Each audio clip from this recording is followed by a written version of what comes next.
আমরা দুঃখের সঙ্গে জানাতে চাই হুসেইন মোহাম্মদ এরশাদ রেখে যাওয়া সম্পত্তি বেদখল হয়ে যাচ্ছে। ট্রাস্টের পক্ষ থেকে এরশাদপুর টু এরিকের খরচ বাবদ প্রতি মাসে বনানীস্থ কুয়েত মৈত্রী মার্কেটের একটি দোকান, গুলশান এবং বনানীতে দুটি ফ্ল্যাটের ভাড়া প্রায় 3,20,000 টাকা প্রতি মাসে তার খরচের জন্য দেওয়া হয়। কিন্তু সাবেক রাষ্ট্রপতি হুসেইন মোহাম্মদ এরশাদের তালাকপ্রাপ্ত স্ত্রী বিদিশা সিদ্দিক এরিক এরশাদের ভরণ পোষণের উসিলা দিয়ে প্রতি মাসে মোটা অঙ্কের টাকা দাবি করে আসছে আমাদের এই ট্রাস্টের কর্তৃপক্ষের নিকট। বিদিশা সিদ্দিক এক প্রকার জিম্মি করে রেখেছে এরিক এরশাদকে। ইতিমধ্যে এরিকের একটি অডিও বার্তা ও লিখিত পত্র আমরা শুনেছি এবং দেখেছি।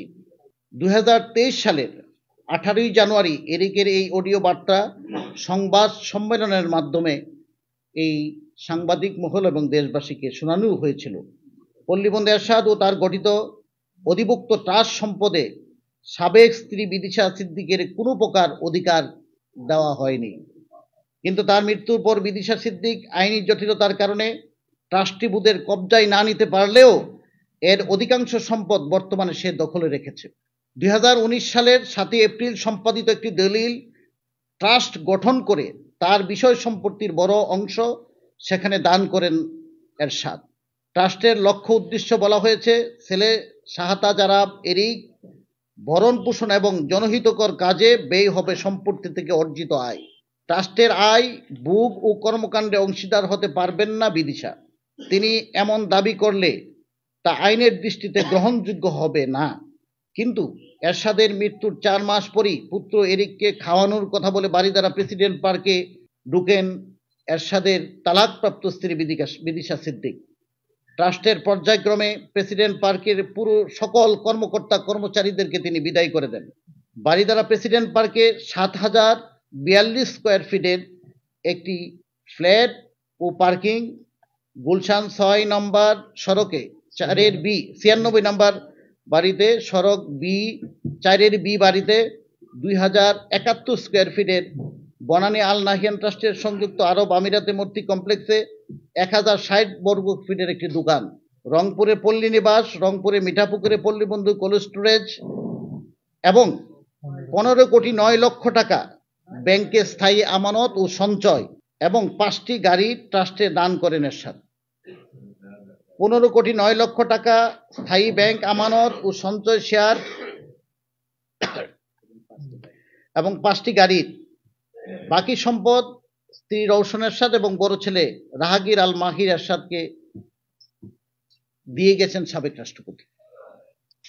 14 আগস্ট 2022 সালের পর থেকে এরশাদের রেখে যাওয়া ব্যাংক থেকে আমরা কোনো অর্থ উত্তোলন করিনি। দুটি ব্যাংকে প্রায় 3 কোটি টাকার অধিক মূল টাকায় যোগ হয়েছে। আমরা 15 কোটি টাকা এফডিআর পেয়েছিলাম আমরা যখন এই ট্রাস্টের দায়িত্ব নেই।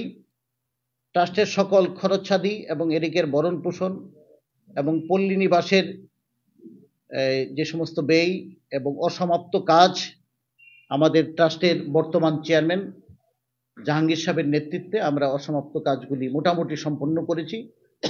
আমরা আশা করি একটি এই পল্লীবন্ধুর এই যেখানে ঘুমিয়ে আছেন এবং তার পাশে যে পল্লী নিবাস একটি সকলের কাছে এখানে যেন সবাই গিয়ে পল্লীবন্ধুর কবর জিয়ারত করতে পারে এবং সেখানে বসার খাওয়ার একটা ব্যবস্থা যেন হয়, সেই জন্য আমরা সেই ব্যবস্থা করেছি। কিন্তু আমরা বিভিন্ন জনহিত কাজের এই ট্রাস্টের বিধিতে বলা আছে যে জনহিতকর কাজে এই ট্রাস্টের অর্থ ব্যয় করা যাবে। আমরা এই পর্যন্ত ট্রাস্টের অর্থ থেকে কোনো জনহিত কাজে আমরা এই পর্যন্ত ব্যয় করতে পারি নাই। যা করেছি আমাদের ট্রাস্টের মেম্বার এবং চেয়ারম্যানদের নিজস্ব অর্থায়নে পল্লীবন্ধুর জন্মবার্ষিকী, মৃত্যুবার্ষিকী এটাও আমরা নিজেদের করছি, যেন কোনো কোশ্চেন উত্থাপন না হয় আর অর্থনৈতিকভাবে। আর অর্থ উত্তোলনের ক্ষেত্রে চেয়ারম্যান এককভাবে অর্থ উত্তোলন করতে পারে না, যৌথ স্বাক্ষরে বেনিফিশিয়ারি এরিক এবং চেয়ারম্যানের যৌথ স্বাক্ষরে টাকা উত্তোলন করার সুযোগ আছে। সুতরাং ট্রাস্টের 1 টাকা আমরা আমাদের আমরা ট্রাস্টের দায়িত্ব নেওয়ার পর থেকে এ পর্যন্ত আমরা 3 কোটি টাকার কাছাকাছি আমরা ট্রাস্টে মূল সম্পদের সাথে আমরা আরো যোগ করতে পেরেছি। তারপরে এই ট্রাস্ট নিয়ে, হুসাইন মোহাম্মদ এরশাদ ট্রাস্টে নিয়ে এরিকের ভরণ পোষণ সার্বিক বিষয় নিয়ে বিদিশা সিদ্দিক কর্তৃক নানা ধরনের অপচেষ্টার কারণে আমরা ট্রাস্টের অর্থ উত্তোলন আমরা চিঠি দিয়ে আমরা অর্থ উত্তোলনও আমরা বন্ধ রেখেছি, যেন কেউ মিসগাইড করে টাকা পয়সা না উঠাতে পারে। এ কারণেই প্রেসিডেন্ট পার্কে দখলের মাধ্যমে এরশাদের রেখে যাওয়া অর্থের জন্য আমাদের একের পর এক হুমকি দিয়ে যাচ্ছেন বিদিশা সিদ্দিক এবং তার নিযুক্ত কিছু সন্ত্রাসী বাহিনী আমাদেরকে ক্রমাগতভাবে এই ট্রাস্ট বুঝাইয়া দেওয়ার জন্য আমাদেরকে ক্রমাগত হুমকি দিয়ে যাচ্ছেন।